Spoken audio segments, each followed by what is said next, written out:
Isn't that awesome? Oh, you guys are killing me with this. No, that is not cool. Not even that much cool is that cool. Okay? Listen to me. I am a convicted felon. I am a bad guy. I'm a monster.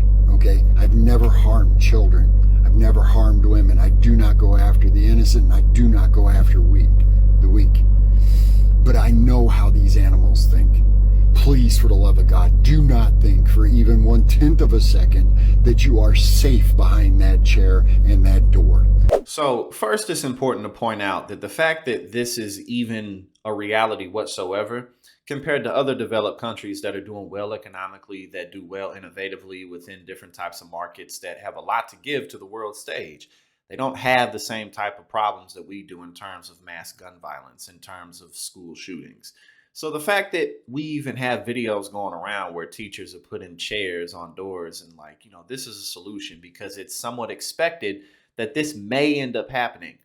I mean, that's just absolutely insane, first and foremost. So let's just, think about how easy it is for us to become desensitized to different types of things, violence, different, whatever it is, whatever type of trauma, whatever type of toxic situations we're in, we can become desensitized to it. So that's the first thing I want to point out, that we're living in a country that is, in fact, this extreme.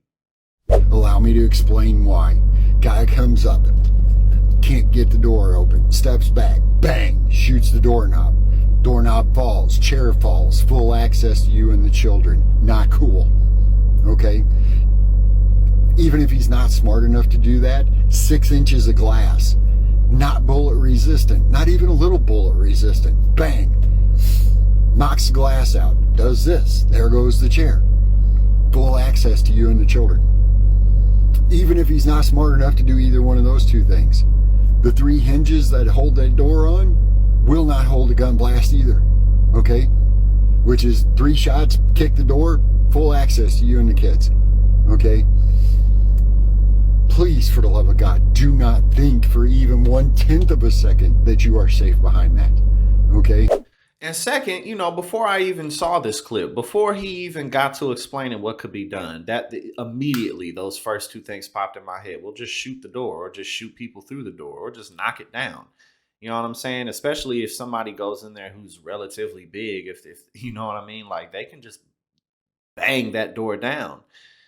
So again, we live in an extreme country, and I pointed out the fact that, even though the Senate just passed a gun control bill that really doesn't do much of anything, the fact that they passed it, it's going to make it even harder for us to get anything, further. It's going to be even harder for us to get things like universal background checks. It's going to be even harder for us to get things like, increasing the minimum age to purchase semi-automatic rifles to 21, things that we didn't get in the last bill. They're just going to be able to ride on the fact that they passed something. I get it. I understand. Nobody wants guns in the schools. Okay? Nobody wants to arm the teachers. I get that. Okay? I do. I understand that. Okay? But we have so many veterans in this country without a purpose. Call them up. You can't tell me you don't have 5 or 6 veterans in the country or in your city. They will. I guarantee you, they will happily protect you and the kids. Those men and women are trained for that violence. They are trained to deal with that kind of violence. Okay, and the reality is that violence must be met with absolute violence. There is no option. And also, don't forget that before the shooting in Buffalo happened at the Tops grocery store, the country's focus and attention really wasn't centered on gun violence. And actually, right now it's split among many things, like all the stuff that the Supreme Court's doing, Roe, the other things that they're going to put on the chopping block. Our attention is spread elsewhere. So really the unfortunate thing about this is that, what's likely to happen is that over the course of the next few years, people will become more desensitized to the issue again. Because if it's not, something that's, really right in your face in the news, then it won't necessarily be something that people are talking about.